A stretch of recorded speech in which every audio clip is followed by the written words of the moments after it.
In every wound type, the healing process runs through a cascade of phases, which partly overlap in time.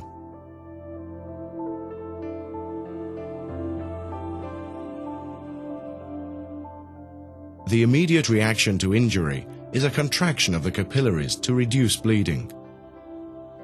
Red blood cells and platelets released from damaged blood vessels flow into the wound, aggregate, and produce a plug or clot in the wound.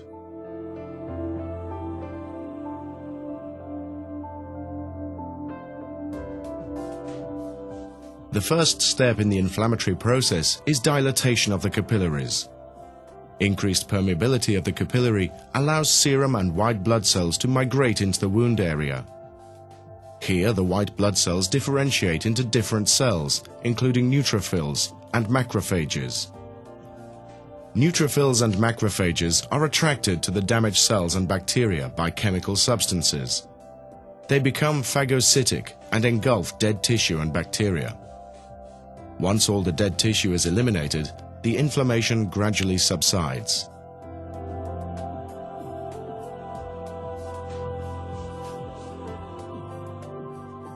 During the proliferation phase, the wound is filled with granulation tissue.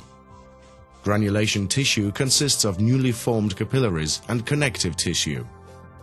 The formation of new capillaries, angiogenesis, ensures that nutrients are supplied for granulation tissue formation and is essential for wound healing. Fibroblasts are the predominant cells in the proliferation phase. They migrate into the wound site from the surrounding tissue and start to multiply.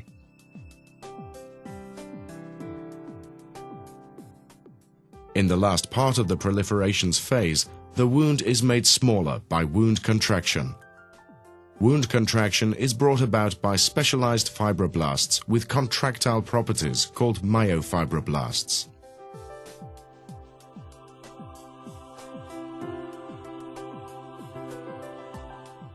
When the granulation tissue filling the wound is almost at level with the surrounding skin, re-epithelialization starts. The epithelial cells change shape to facilitate locomotion and crawl across the wound bed to cover it.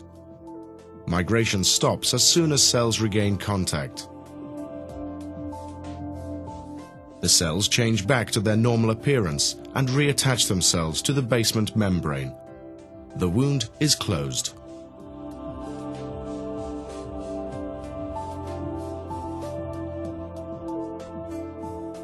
The transition from granulation tissue to scar tissue involves reorganization and maturation of collagen fibers to maximize tensile strength. During remodeling, the fibers are orientated along the lines of tension and cross-linked to form a strong wound. Remodeling can take up to 2 years after wounding.